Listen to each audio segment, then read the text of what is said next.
Reported footage of the blown-up Nova Kakhovka Dam in Kherson Oblast. The Nova Kakhovka Dam has been destroyed in southern Ukraine. The Russian military is claiming that Ukrainian Armed Force conducted an artillery attack against the Nova Kakhovka Dam in the Kherson Region a few hours ago, with almost the entire dam as well as the Kakhovka Hydroelectric Power Plant being destroyed in the process. A multi-hundred-foot chunk of the Nova Kakhovka Dam is gone. The Kakhovka Reservoir is quickly emptying out into the Dnipro.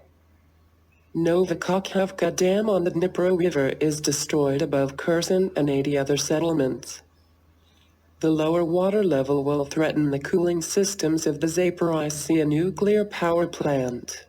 Worst-case model of what would happen if the Nova Kakhovka Dam breaks.